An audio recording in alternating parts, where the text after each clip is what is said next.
Taip jau yra ne tik Lietuvoje, kad poeziją rašo tiek vyrai, tiek moterys, bet visada į renginius susirenka dauguma moterų. Čia tokia yra graži paslaptis, gražus matriarchatas visam pasaulyje.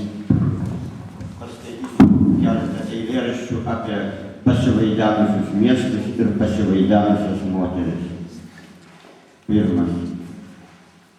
Ūkanotas pirmadienio rytas, Vilniui naktis dar garuoja, iš požemių bokštų, iš draugės moteriškumo, šviesos ir tylos vos, pirmadienio rytą Vilniui.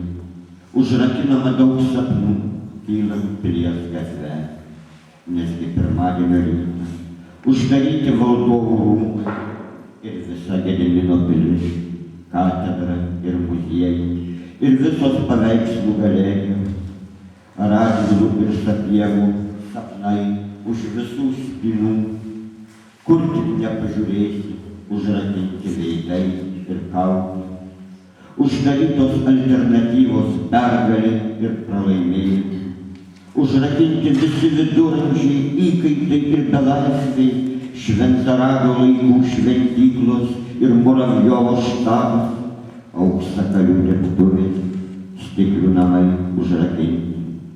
Bet mano širdis atvira, kylant pilies gatve, leidžiasi šviežias rūkas. Antras. Per paslėptą miestą, per jo išpustytus kapus, gal kartą prajojau, berods negiliai, gal bijojau, nukristi nuo skolinto žirgo, kurio jau nebus. Labai graži raitelė, raitelių priekyje jojo, kvatojo ir virkavo skersvėjai, jojo naktis ir plaikstėsi debesio karčiai, tos raitelės kojos, liemuo ir krūtinė, jos veidas ir metai kaip tik. Tai valandai, kai nieks neklausia, kodėl ir kur joja. Per paslėptą miestą, per jo išpustytus kapus, toliau gal nejausiu, nuo žirgo nukrist nebijosiu. Labai graži raitelė, lygumoje nenubus paklausti, ar kraujo turiu dėl jos žirgo ir josiu. Nubus ir paklaus pas kitus, jeigu taip atsakys, bet vienas prie vieno mirgės vėl krūtinės ir kojos, praleis tūkstantmetė diena, tūkstantmetė naktis. Labai graži raitelė, raitelių priekyje joja. Trečias. Moters grožio miege sūkuriuoja tau laikas, kaip krūtys anie sūkuriai, kaip vėlė užmarštyn.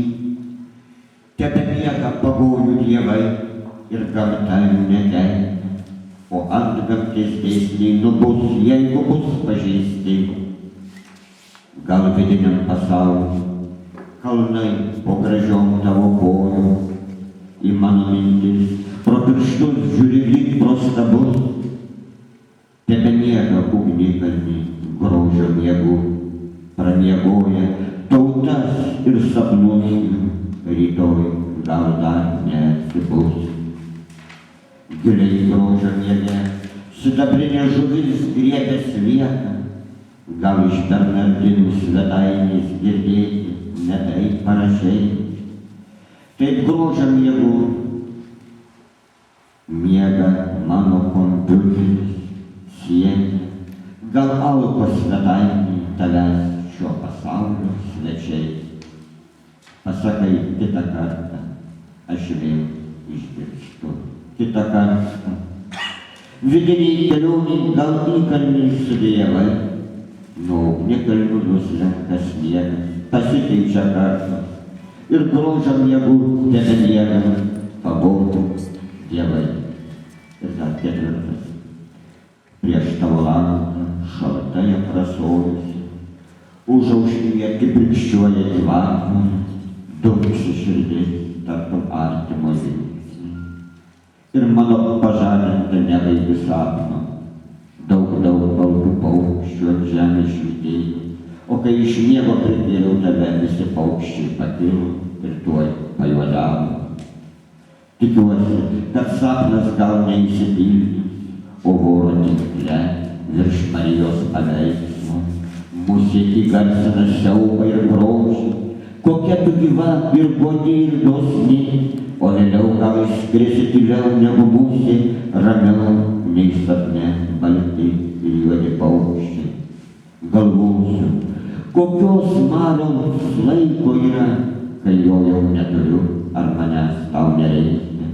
Žinių, ar numirusių pradedu laukti, ar šerkšnėjus gyvatvorės sukibrikščiuoja, kompiuteryje įsijungia ugnesvienį, tyla pūga ir sapnams gal prilygsta gyvatvorės balsas viršūnės ir šaknys, o virš Marijos paveikslo voratinklį mūsų įgarsina siaubą ir grožį. Ar ne mano vardas gal vėjais nueina, ne tavo kūnas šviežiais pelenais, ne tave, ne mane, ne pikta dvasia neša, kaip kosminė žiba gyvatvorė.